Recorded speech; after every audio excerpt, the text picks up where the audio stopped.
राधे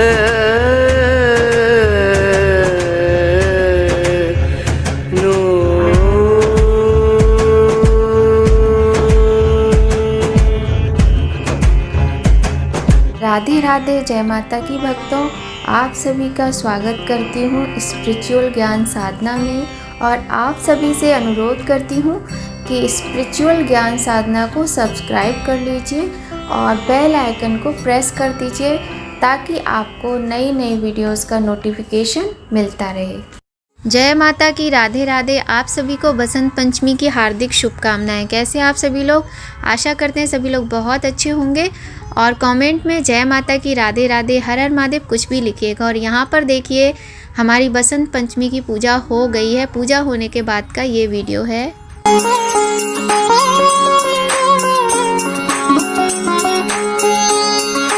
तो बसंत पंचमी की पूजा हो चुकी। देखिए हमने इस तरीके से सजाया था ये, और आपको दिखाई चुके हैं पूजा किस तरह से हुई थी, तो हो गई।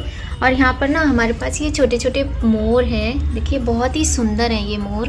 तो ऐसे पूजा में हम, ये हमारे मंदिर में ही रखे रहते हैं, इसको हम हटाते नहीं हैं। आपने कभी हमारी वीडियोस में ध्यान दिया हो तो जो हमारा घर का मंदिर है ना, उसी में हम रखे रहते हैं इसको।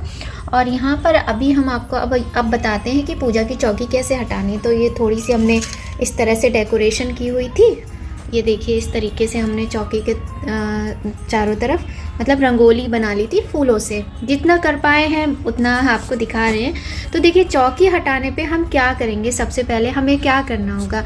तो सबसे पहले क्या है ना कि ये जो सामान होता है, ये भोग है, जैसे ये भोग रखा हुआ है। अभी एक मिनट पास में आ जाते हैं। तो ये जो भोग रखा हुआ है, जैसे कि ये तो हमने अभी पूजा की है, और अभी हम ये चौकी तो अभी हमने, क्योंकि अभी सुबह पूजा की थी ना, अभी दोपहर का टाइम है, हमने सोचा आपके लिए वीडियो तैयार कर दे कि चौकी हटानी कब और कैसे हटानी। तो सबसे पहले तो मैं आपको दिखा रही हूँ ना, फूल कितने सुंदर लग रहे हैं ना, ताज़ी ताज़ी फूल है। वैसे तो मैं कल रात को लाई थी ये फूल जाके, और बहुत ही सुंदर लग रहे हैं। बसंत पंचमी का आज दिन है। तो क्या बता रही थी, हाँ, चौकी कैसे हटानी है। तो देखिए पूजा पाठ हमारा सब हो गया है। पूजा पाठ के बाद हम क्या करते हैं ना, ये भोग हटा लेते हैं सबसे पहले। तो जैसे ये भोग है माता का, ये सब हम हटा लेंगे इस तरह से भोग, क्योंकि क्षमा करना भगवान, घंटी गिर गई।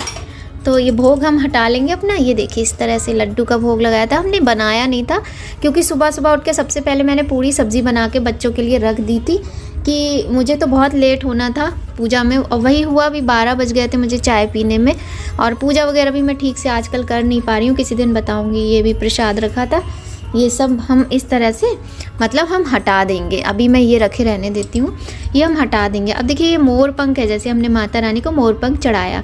तो अगर आपको अपनी पुस्तक में रखना है, कोई विषय आपको कठिन लगता है, तो आप इसमें से एक दो इसके ये निकाल के अपनी पुस्तक में रख सकते हैं। और बहुत ही अच्छा उपाय होता है ये वाला। हम लोग छोटे थे, अपनी पढ़ाई करते थे, तो हम भी अपनी पुस्तक में मोर पंख वगैरह रखा करते थे इस तरह से, है ना। तो उसके बाद हम क्या करेंगे, ये सारा सामान है, जैसे पान है और ये जितना भी सामान है चढ़ाया हुआ, ये सब उठा लेंगे। अब हम आपको ये बताते हैं जो ये सुहाग सामग्री हम चढ़ाते हैं, इसका क्या करना है। तो देखिए सुहाग सामग्री आप स्वयं इस्तेमाल करें तो बहुत अच्छा है, नहीं तो अगर आप देना चाहें तो दे भी सकते हैं, लेकिन हम तो यही कहेंगे ये आप स्वयं इस्तेमाल करें तो बहुत अच्छा रहेगा, ठीक है। इसके बाद में देखिए हम आपको बताते हैं, जैसे ये पान है, फूल हैं, ये सब आप हटाओगे तो इसका क्या करोगे। दूर यहाँ पर हमने देखिए गणेश जी को दूर्वा भी चढ़ाई हुई है। ये देखिए दूर्वा भी चढ़ाई हुई है हमने अपने गणेश जी को। इधर लक्ष्मी माता है। तो हाँ, तो ऐसे हम सारा सामान जब हटा लेंगे, इसके बाद हम क्या करेंगे, माता की तस्वीर है, मूर्ति है, ये उठाएंगे और इनको साफ़ करके, क्योंकि आज ही हमने पूजा की है तो आज हम हटाएंगे नहीं, आपको बस बता रहे हैं। तो इनको साफ़ करके कपड़े से अच्छे से पोंछ के अपने मंदिर में विराजित कर लेंगे। यदि आपका मंदिर छोटा है, आप नई मूर्ति खरीद कर लाए हैं या तस्वीर और जगह नहीं है, तो आप अपना पैक करके लाल कपड़े में बांध कर अच्छे से रख सकते हो, ताकि आप जब नवरात्रि वगैरह में स्थापना करो तो माता का पूजन कर लो। मेरे तो मंदिर में ही ये वाली जो तस्वीर है माता की रखी रहती है, और कितनी सुंदर लग रही है ना माँ, बहुत ही प्यारी लग रही है। देखिए मुस्कुराती हुई माँ कितनी प्यारी है। तो इस तरह से हम रख लेंगे, और ये मूर्ति भी हमारे मंदिर में ही रहती हैं। उसके बाद हम कलश उठाएंगे, और कलश में जो भी सामान है कलश के अंदर का, जैसे हल्दी है तो आप चाहें तो हल्दी का पूजा में प्रयोग कर सकते हैं, नहीं तो रसोई में प्रयोग कर सकते हैं। नहीं तो इसके अंदर हल्दी है, लौंग, इलायची और सुपारी, कमलगट्टा, ये सारी जो चीज़ें हैं इनको हम सुखा के रख लेंगे और दोबारा पूजा में इस्तेमाल कर सकते हैं। अब पान, फूल, ये सब चीज़ें जो हैं इन सबको भी हम उठा के रख लेंगे और आप चाहें तो नदी में प्रवाहित कर दें। यदि अब देखिए रोज़ रोज़ हम तो नहीं जा पाते, आपको सच बताएं, तो हम क्या करते हैं, फूल वगैरह ये सब चीज़ें हम इनकी पंखुड़ियाँ अलग कर लेते, तोड़ लेते और सुखा लेते हैं। सुखा के हम गमले में डाल देते हैं, नहीं तो किसी पार्क वगैरह में भी आप डाल सकते हो। ऐसे डालो कि इन पे पैर ना पड़े, इस तरीके से आपको ये काम करना है। और हमारे पास ना तोते भी हैं, जैसे ये मोर है ना, ऐसे तोते भी हम लाए थे। हमें बड़ा शौक़ है छोटी छोटी इस तरह की चीज़ें खरीदने का। तो हाँ, हम बात कर रहे थे चौकी हटाने की। अब देखिए हमने यहाँ पे अखंड दीप लगाया हुआ है। अब ये जो दिया है ये हमने सुबह पूजा में ये लगाया था, और ये जो दिया है ये हमारा आपको बताएं 3 दिन तो इसको हम जलाएंगे ही। 3 दिन कैसे, क्योंकि देखिए आज है बुधवार, बहुत ही शुभ दिन है बसंत पंचमी का, और बुधवार का दिन है, और बुधवार का दिन भगवान गणेश जी को समर्पित होता है। तो बहुत ही शुभ दिन इस बार बसंत पंचमी का दिन आया है। गणेश जी भी देखिए बुद्धि के दाता हैं, और माँ सरस्वती वाणी और ज्ञान की देवी हैं। और श्री पंचमी भी आज श्री पंचमी के नाम से भी आज के दिन को जाना जाता है। यहाँ पर हमें अशोक के पत्ते और आम के पत्ते नहीं मिले थे, तो हमने पान के पत्ते रख लिए थे पूजा में, मतलब कलश में पान के पत्ते लगा लिए थे। नारियल हमने नहीं रखा था, हमने ये अक्षत भर के ये पात्र रख लिया था इसी तरह से, और नारियल नहीं रखा था हमने पूजा में। इसके बाद में हम आपको बताएं क्या करेंगे। ये सारा सामान हम इस तरीके से जब उठा लेंगे, उठाने के बाद में हम इस चौकी का जो है ये कपड़ा हटाएंगे, चौकी हटाएंगे। अब एक जो गलती हम अक्सर करते हैं वो हमें यहाँ पे नहीं दोहरानी है। वो गलती क्या है कि हम झाड़ू पोछा कर लेते हैं। झाड़ू पोछा देखिए पूजा की जगह पे मैं तो कभी झाड़ू लगाती ही नहीं हूँ। कभी वो बात अलग है, दिवाली की सफाई वफाई की तो लगा ली, वरना हम कभी भी यहाँ पर झाड़ू नहीं लगाते हैं। तो ये जो भी जगह है ना, ये जब पुष्प वगैरह हम सारे समेट लेंगे, ये हमने जो सजावट की हुई सब हम समेट लेंगे, और समेटने के बाद में हम क्या करेंगे, यहाँ पर हम कपड़े से पोंछ देंगे। कपड़े से हम सफाई करेंगे, और कपड़े से सफाई करने के बाद हम यहाँ पर पोछा लगा लेंगे कपड़े से ही, और पोछा लगा लेंगे, हल्का सा पानी छिटक के पोछा लगा लेंगे। और क्या करना है, यहाँ पर आपको थोड़े से अक्षत लेने हैं आपको, और अक्षत छिड़क देने हैं, और एक दिया प्रज्वलित करके रख देना है। जहाँ पर भी हम चौकी लगाते हैं ना, उस जगह को हम ऐसे नहीं छोड़ते हैं, एक दिया हम प्रज्वलित करके उस जगह पर रख देते हैं उस दिन के लिए। अब मैं क्या करूँगी, आज बुधवार है तो आज हमने चौकी लगाई है। हम क्या करते हैं, मंगल और बृहस्पतिवार को चौकी हटाते नहीं हैं। मंगलवार होता है यदि तो भी हम कोई भी चौकी नहीं हटाते हैं, और अगर बृहस्पतिवार होता है तो भी हम कोई भी चौकी नहीं हटाते हैं। तो हम क्या करेंगे, हम अब इस चौकी को कब हटाएंगे, शुक्रवार को हटाएंगे। शुक्रवार परसों है, तो अभी आज का दिन और कल का दिन, 2 दिन ये चौकी ऐसे ही रहेगी। तो हम क्या करेंगे, जब हम प्रतिदिन पूजा करते हैं ना, जैसे हम सुबह पूजा करेंगे तो अखंड ज्योत तो हम कोशिश करेंगे, आज तो ये अखंड ज्योत जलेगी, दिन और रात तो जलेगी। बाई चांस ये रात को बंद हो जाती है क्योंकि छोटी है काफ़ी, तो कल सुबह हम इसको फिर से प्रज्वलित कर देंगे, नहीं तो एक दिया प्रज्वलित करके रख देंगे। लेकिन 24 घंटे तो मुझे मतलब ये अखंड ज्योत रखनी ही रखनी है। तो ये अखंड ज्योत हमारी जो है 24 घंटे ऐसे ही जलती रहेगी। और यहाँ पर हमने घी रख लिया है इसमें डालने के लिए, कि यदि घी ख़त्म हो जाएगा, कम हो जाएगा, तो हम इसमें घी डालते रहेंगे।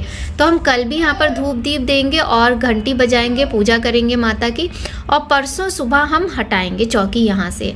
चौकी हटाने के बाद हम क्या करेंगे, हमने आपको बता ही दिया, झाड़ू आपको बिल्कुल नहीं लगानी है, कपड़े से आप सफाई कीजिएगा। और कपड़े से सफाई करने के बाद आपको थोड़ी सी अक्षत छिड़क के दिया प्रज्वलित करके रखना है, और आपको कहना है कि प्रथम पूज्य गणेश जी, माता लक्ष्मी, माता सरस्वती, आप लोग सदा सदा के लिए हमारे घर में पधारिए, और वरुण देवता जी और जो भी देवी देवता हमने आवाहित किए थे, आवाहन किए गए देवी देवता जो आए हैं, वो अपने धाम को जाएं, और उनसे हम विनती करते हैं कि जब भी हम दोबारा बुलाएं तो वो फिर से आएँ। अपनी सरल भाषा में आप इस तरह से विनती कर सकते हैं, कुछ भी मुश्किल नहीं है। और भगवान तो वैसे भी देखिए भाव के भूखे होते हैं, तो आप इस तरह से विनती कीजिएगा भगवान से, और गणेश जी, लक्ष्मी जी, माता सरस्वती को अपने मंदिर में विराजित कर लीजिए, और बाकी देवी देवता अपने धाम को पधारें। इस प्रकार से विनती करने के बाद में आपको अच्छे से इस तरह से चौकी हटानी है। ठीक है, तो बहुत ही सरल विधि है, कुछ भी ऐसा मुश्किल नहीं है। और दक्षिणा का क्या करना होता है, दक्षिणा आपने रखी होगी, तो दक्षिणा का हम क्या करते हैं, दक्षिणा आप चाहे तो किसी कन्या को दे दीजिए, और कन्या को नहीं दे पा रहे हैं तो आप मंदिर जाएं तो दान पात्र में भी डाल सकते हैं, वो भी नहीं कर पा रहे हैं तो आप, सबसे अच्छा उपाय है कि जो भी आप पूजा में पैसे रखते हैं ना, वो इकट्ठे कर लिया कीजिए और फिर भगवान का ही कुछ ना कुछ सामान लेते रहा कीजिए। जैसे पूजा का कोई भी सामान है, कोई तस्वीर लेनी है आपको, कुछ आरती वगैरह आपको, दिए वगैरह खरीदने हैं, तो आप उसमें इस्तेमाल बहुत सुंदर तरीके से कर सकते हैं। बहुत अच्छा तरीका है। हम तो भैया ऐसे ही करते हैं जो आपको बता रहे हैं, जो हम स्वयं करते हैं वही हमेशा आपको बताते हैं। और ना बहुत सुंदर लगता है। सरस्वती माता की पूजा, हवन भी हुआ था हमारे घर में, दिखाते आपको। ये देखिए हवन भी हुआ था यहाँ पर। और ये थाली दिखाते हम आपको। ये थाली ना बहुत ही सुंदर है, ये गिफ्ट में मिली है। और हमारे चाचा ससुर है ना, उनके यहाँ शादी थी उनके बेटे की, तो उन्होंने अपने बेटे की शादी में ये थाली हमको दी है गिफ्ट में। और ये देखिए कपूर से हमने यहाँ आरती की थी सरस्वती माता की, ये वो दिया है।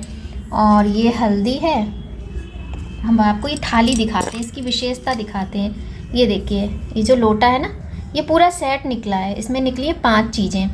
तो ये देखिए ये लोटा है, लोटे पे ओम बना हुआ है। बहुत सुंदर लगी मुझे, इतनी प्यारी लगी ये थाली। मैं तो सोच रही पीतल में भी ऐसी आती होगी तो मैं ले लूँगी एक, क्योंकि पीतल बड़ा ही शुभ होता है। और ये देखिए छोटी सी कटोरी, इसमें ओम बना है। और ये जो थाली है ना, ये दिखाते हैं आपको। ये देखिए इसमें ना, दिख रहे हैं कि नहीं, ये देखिए श्री लिखा हुआ है इसमें, और गणेश लक्ष्मी जी बने हुए हैं। बहुत ही सुंदर थाली है। और यहाँ पर देखिए कलश, शुभ लाभ, ये सब लिखा हुआ है। और इसी तरह इसमें एक चम्मच भी है, और एक ये भी कटोरी है, देखिए इसमें स्वास्तिक बना है, ये देखिए। तो ये पूरा सेट निकला है। और ये चाचा जी ने दिया है, उनके बेटे की शादी थी, हम नहीं जा पाए थे, पर उन्होंने हमें ये गिफ्ट में दिया। बहुत ही सुंदर थाली है, आप लोग भी लीजिएगा अगर आपको कहीं मिले ना, मिल तो जाएगी मार्केट में। बहुत सुंदर थाली है, लेकिन ये पूरा सेट है। तो आज हमने पूजा में इसे इस्तेमाल किया था। और बच्चों ने यहाँ पर अपनी बुक्स वगैरह भी रखी हुई हैं, पेन वगैरह भी रखे हुए हैं। तो यही विधि होती है पूजा की चौकी हटाने की, इस प्रकार से हटाना है। और अगर आपको वीडियो पसंद आए, थोड़ी भी आपके लिए लाभप्रद हो, तो वीडियो को लाइक अवश्य ही कीजिएगा। और मिलते हैं आपसे ऐसी ही बहुत अच्छी जानकारी के साथ नेक्स्ट वीडियो में। जय माता की, राधे राधे। आप सभी को बसंत पंचमी की हार्दिक शुभकामनाएं।